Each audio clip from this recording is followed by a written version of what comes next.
Right then, welcome back to Stretford. Do you mind me? Welcome back to Laurie. We're at the World Cup.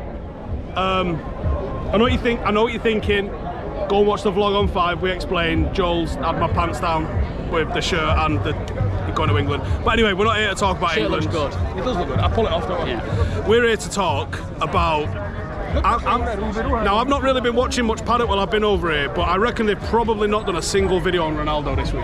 I reckon not one. So this is unique content coming at you live from Doha with me and Laurie Whitwell from That There Athletic. Laurie, what's going on with Ronaldo? Did you say he did a press conference earlier? Yeah, he dropped an impromptu press conference. The Portuguese communications team snuck that one on everyone. I wouldn't have been able to get there anyway. I went to the one when I first got here, what day was that? Was that Sunday, Monday? I forget. Hang on, wait. Let's rewind a bit. What have you done to get here? We've travelled 17 days across 17 different countries, not spending more than 40 hours in one place. In Amsterdam we spent 2 nights, Amman in Jordan we spent 2 nights, everywhere else 1 night only.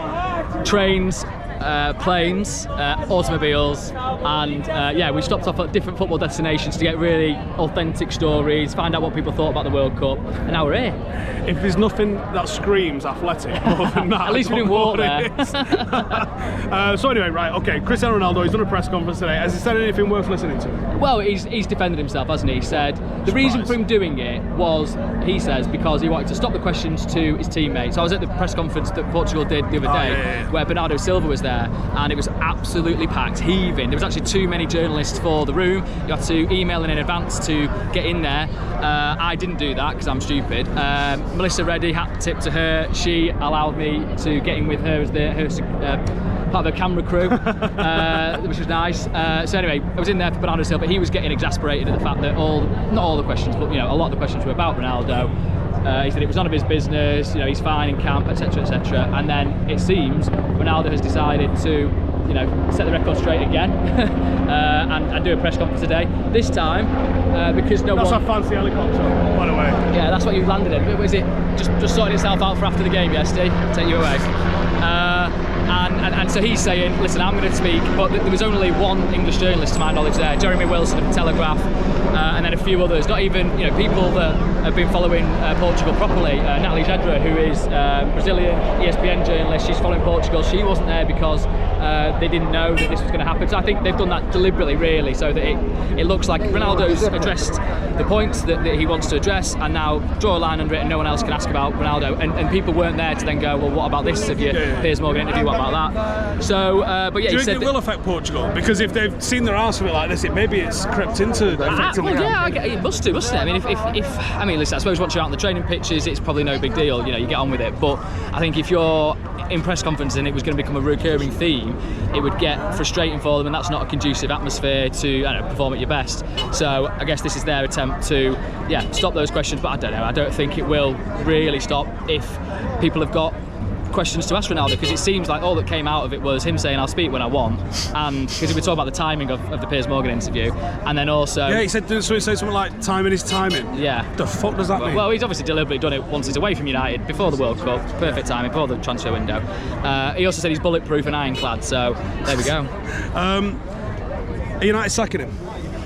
That's the process that they're in at the moment. We can call it whatever we want, and to be honest, when I first started reporting on that particular aspect of it, I was probably cautious in what I was saying, a terminate contract or cancel contract, but in essence it is sacking him, and they want to do that without they're just going to find whatever the legal framework for that needs to be, but they're giving him the fucking bullet is what the bottom line of it is. Alright, well, what's your thoughts on that? It's a big move, and people might criticise that. He has spoken some truths amongst everything else that he said, and is that retribution for that? But the essence of it is he wants to leave United, and so United will be like, well, we'll let you leave, go, but we're not going to pay you your contract. If you've done an interview without our knowledge and criticised the club, brought the club into disrepute. Criticising the club's been a bit mild. Yeah, exactly. Rightly or wrongly.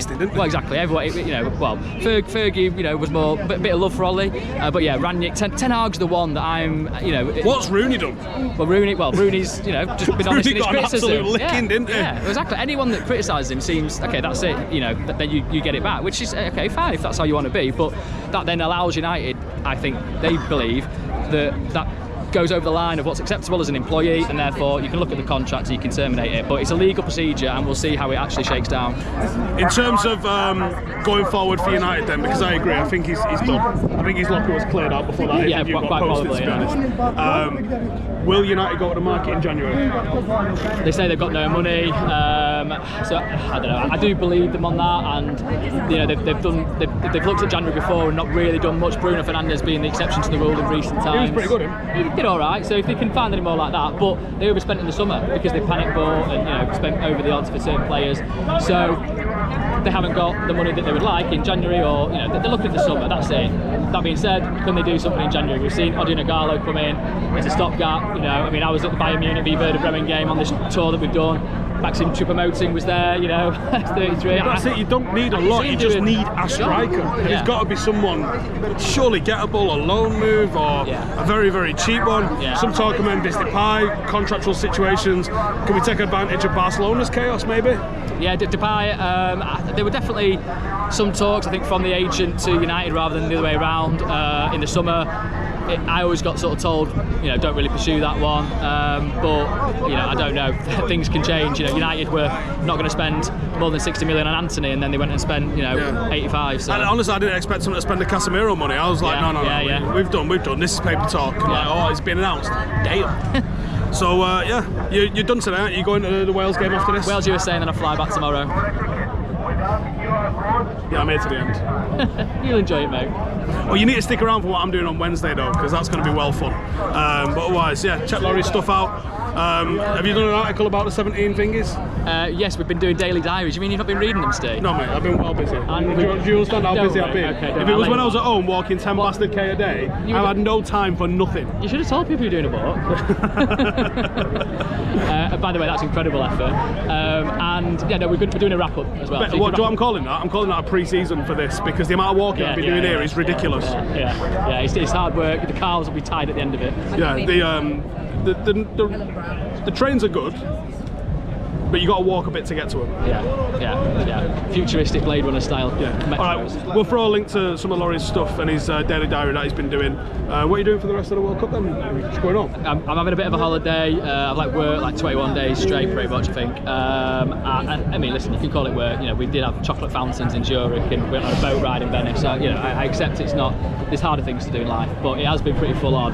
Bit of a holiday, and then I'll watch the World Cup and see. We've got some more interviews coming out. So we did a coach in Genk who's coached De Bruyne, Thibaut Courtois, a lot of the Belgian players. Genk had some serious Genk had got a lot.